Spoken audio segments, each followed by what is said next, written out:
Okay, good evening. It is 6:44 on May 3rd. We are a little late due to some technical difficulties, but this is the time and the place for the Northern Lebanon School District Committee meeting. We are meeting as a committee of the whole. I call this meeting to order. This is the time now for the public comment session, but I understand, Mrs. Martin, that we do not have any public comment? That's correct. Okay. We'll move on to our calendar for next week's regular meeting. We'll establish the consent calendar and the discussion calendar. Let's move to the consent calendar. This is item 4 at this point. Dr. Messinger? Yeah, item 4 is our typical approval of minutes, student activity count, and cash disbursements. Any questions?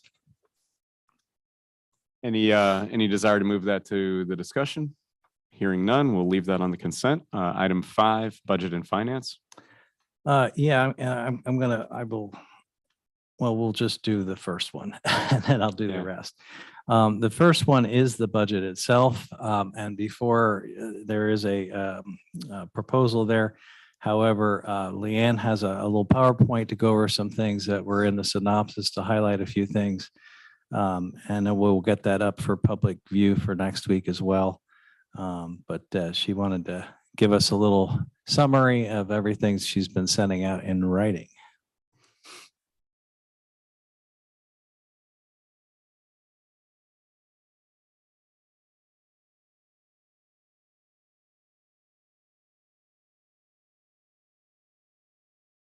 Thanks, Kirk. Okay.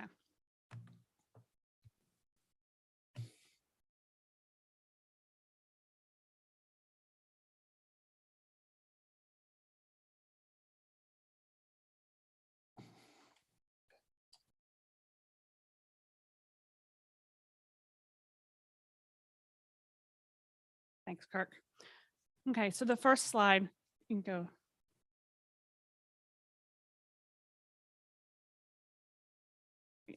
Is just the budget timeline. I wanted to take a moment to remind you all that next week on May 10th, you'll be adopting the proposed final budget. It will then be available for public inspection. And it'll be posted on the website as well. And then June 7th at the meeting, we will be adopting the final budget, and you'll also be approving the homestead farmstead exclusion. July 15th is the deadline for the school districts to have the final budget into PDE.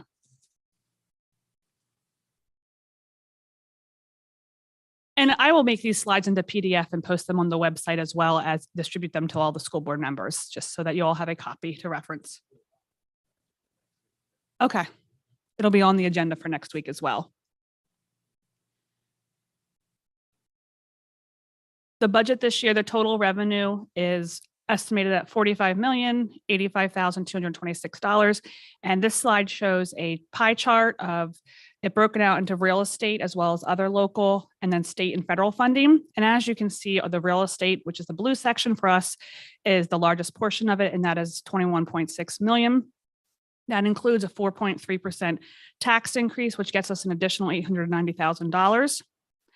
That is an increase of 1.25 from last year's budget, because it also includes assessed value increases and LRTA increases as well. The state for the budget, we use level funding with this year's amount, which is a slight increase from this year's current budget amount, since we were using last year's level funded. And then in the federal revenue, we did include $2.5 million of the ESSER ARP funding, because we did not receive that grant money this year.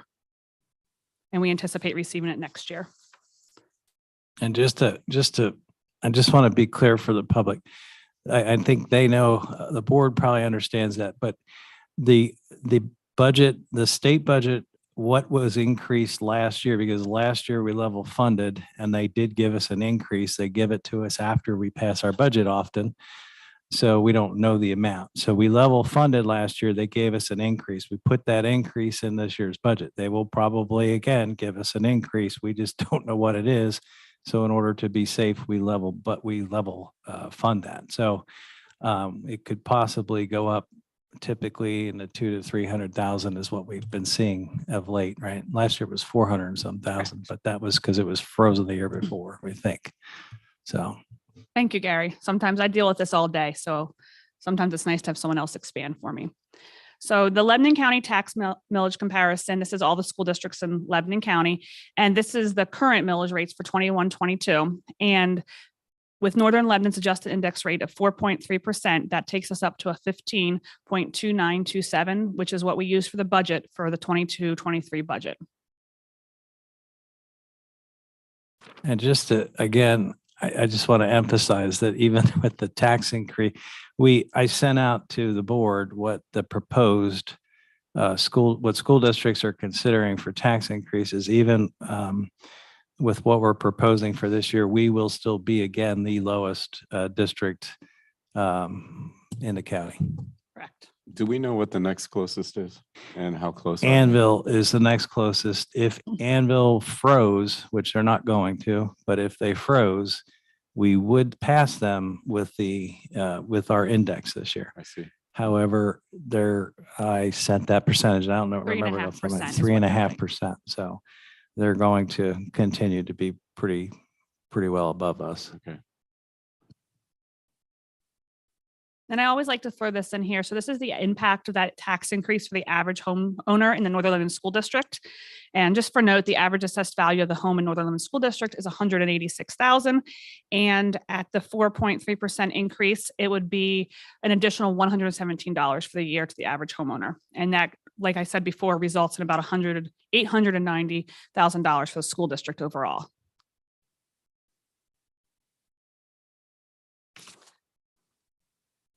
I'm sorry, you guys probably can't see this, but I did send it out in detail to the school board in advance. This is the LRTAs that are currently approved by the school district and where they are at. So LRTA properties pay full tax on the land.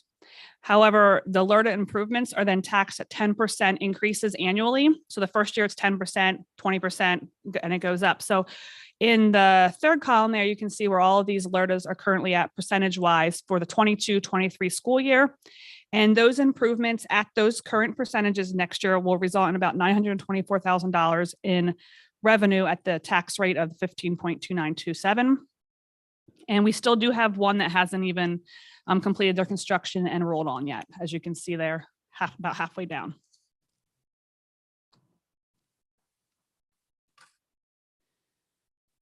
Total expenses in the budget are $45,905,435. And this is also a pie chart breaking out the expenses for you. And as you can see, the blue and the orange there are the largest. Those are our salaries and our benefits. They are by far the greatest portion of our budget together. And they are $29.3 million added together. Then there's the employee training, and the IU is kind of rolled into the professional and technical services. I just want to give you guys an overview of what those buckets are.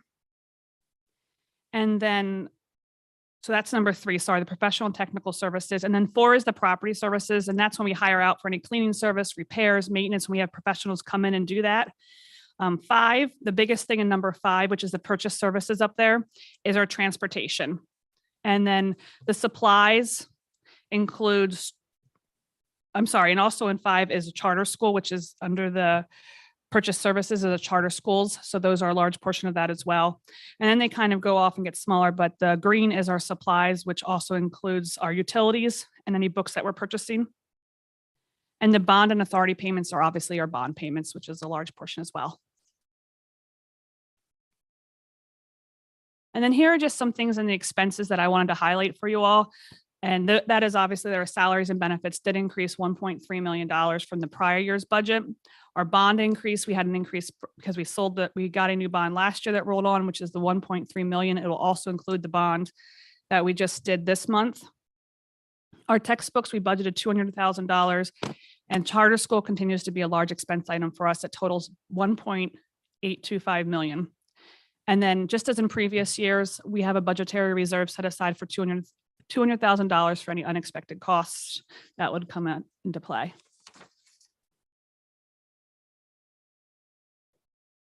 And this is the last slide of the night that I have for you. And obviously, as you can see, when we went through the numbers, our expenses did exceed our revenue in this budget. And it's showing that we'll be using about $820,000 of fund balance. So as you can see over there in the last column, our fund balance is dipping down to a total about $4.3 million. One of the things that we had talked about last year was putting funds into assigned ending fund balances. And we are recommending to do an additional $50,000 into the healthcare committed fund balance, $50,000 to start a technology capital equipment fund, and then $200,000 into capital projects as an assigned fund balance. And we will propose that on a resolution next month with the budget. So that'll be on the agenda for the month of June to put those into assigned ending fund balances for us. I just want to add too that the amounts on here were before the news I shared the other day, that it sounds like we may have gotten some good news on one of our pupil services portions of our budget. And we're working on some final numbers there. It also includes the $200,000 that Leanne talked about of that budgetary or the reserve, which we've never had to dig into. And hopefully we still won't. But so those two things, just to keep in mind there. Right. So assuming that we don't use the budgetary reserve again, this would be a $4.5 million ending fund balance.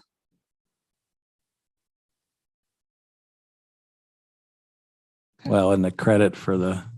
Right. Plus the credit for the student. Questions?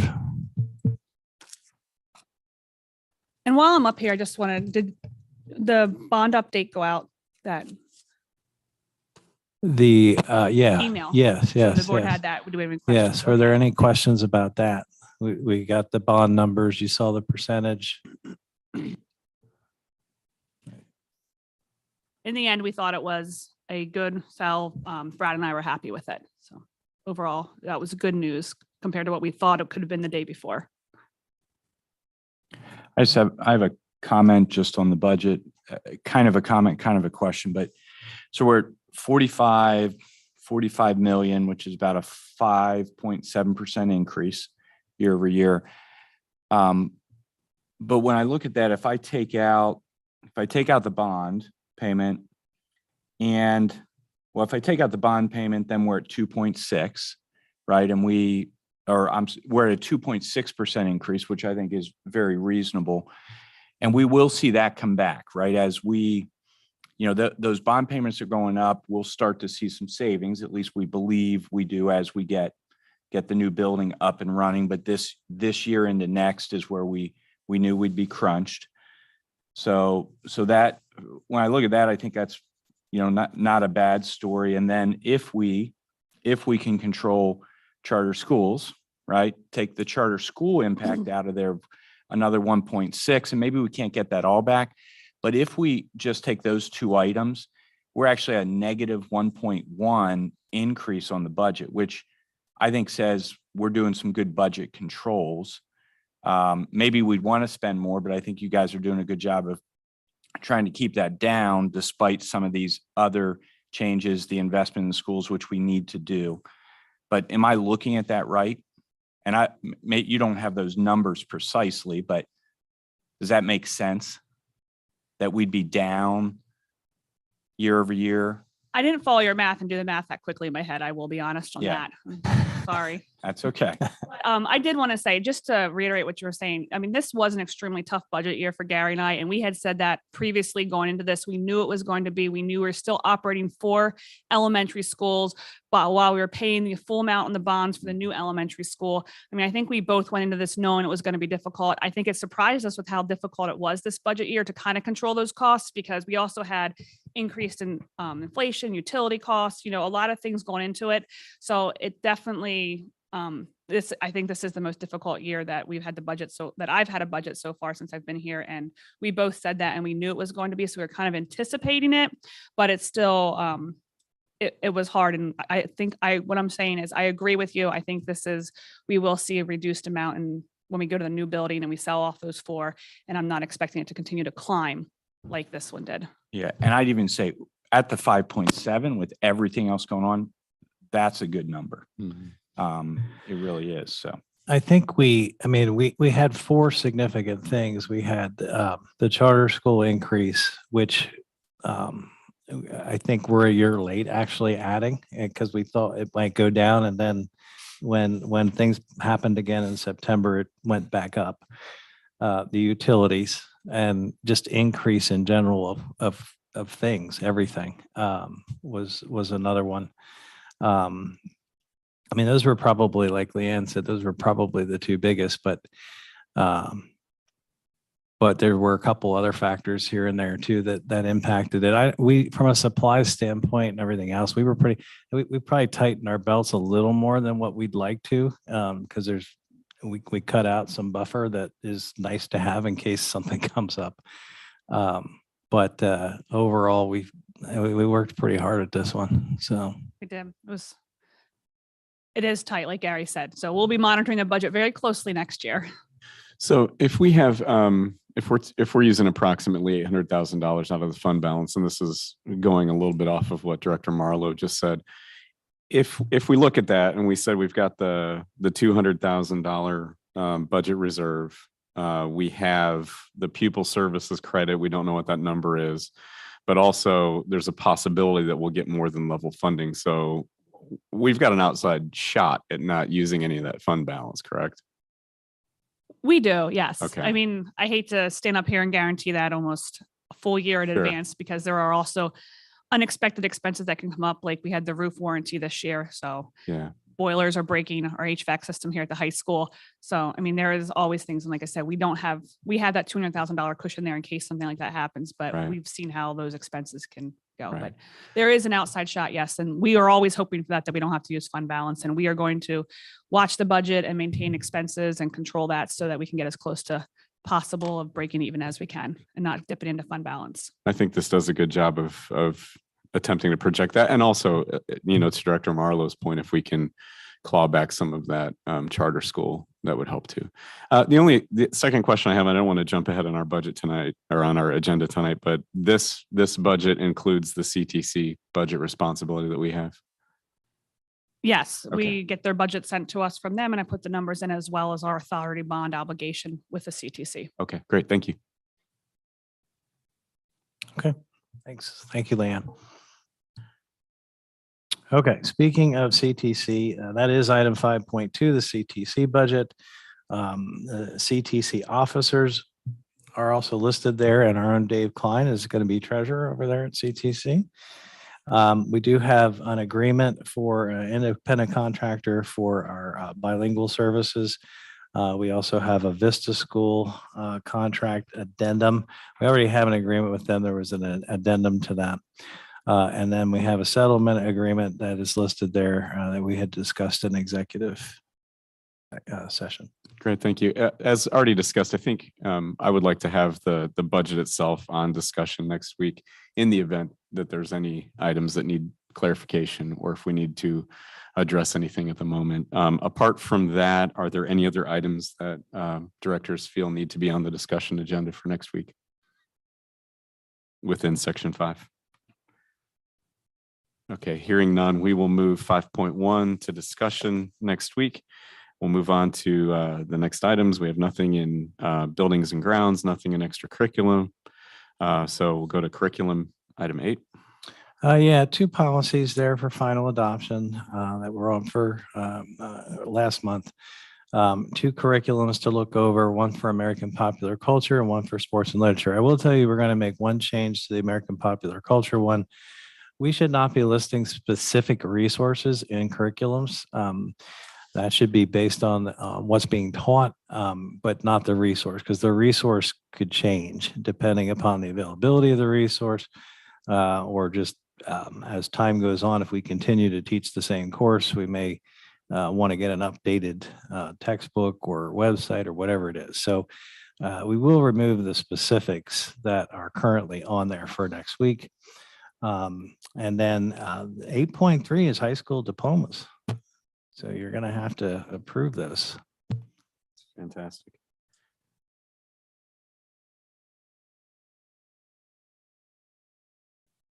Okay, great. Thank you. Any desire from the directors to move any of those items to discussion for next week? Okay, we'll leave them on the consent calendar and we'll move on to item 9, human relations. Yes, we have some professional substitutes for you to approve. Also a classified substitute. We have, with the change in the financial specialist position, we have a new organizational chart. I will say that we are going to make one change to that, and we'll make sure we repost it, but we're going to, it's been more general in nature. We're actually going to change the names to the actual specific titles that we are currently using, and update that. So thought we might as well kill two birds with one stone there and make sure that they have the correct titles. We also have leave requests there for FMLA. We have some employment for you to consider. Short-term sub, our two financial specialist positions.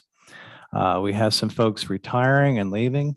We have Mr. Michael, who's a custodian over at Jonestown. He's been here. Well, we got to get the date. I don't know off the top of my head. He's been here for a long time. How many? 34 years. I know he worked with my dad. So 34 years. Heather Palkovic, who had a job opportunity that she's moving on to. I want to congratulate Mrs. Peterson, who's going to be a principal, middle school. And then Miss Raymond, I know, who also has been working hard for a while to get into, have an opportunity at a college, and she has that opportunity, and she's going to be doing that. 9.7, we have to appoint a treasurer effective July 1st. And we'll need some nominations for that. And then 9.8 is a job description. That's a position I talked about a while ago. We're going to tweak or change the game manager and try to have a consistent person. And then ultimately, we're hoping to teach them some of the basics about that athletic director position, be more consistent with our game management and support. Looking at a couple of different options which aren't on the job description. I've seen two models. I've seen one where we hire for a year, depending upon interest, but I've also seen a model where you hire for a season, and then an existing coach could do a season. It's a stipend, and it is no benefits. It's like a coaching stipend. We already pay game managers, and this would alleviate that component, but I think it's a good step because we can cross-train that person to take care of some tasks. And then if their athletic director's vacation or whatever, we have someone to back them up. Great, thank you. Since we need to vote on the treasurer position next week, we will move item 9.7 to discussion. In the interim, if you're interested in serving in that position, please let Mrs. Martin know this week via email so that we can be prepared for the meeting, but we'll move that one to discussion. Any other items that directors would like to move? Hearing none, we will simply move 9.7, leave the rest on consent. And that brings us to adjournment. I would just like to publicly announce that the board will be meeting in executive session immediately after this committee meeting to discuss employment issues. Anything else from the directors for the board? Okay, hearing nothing, this committee meeting is adjourned. Thank you. Good night.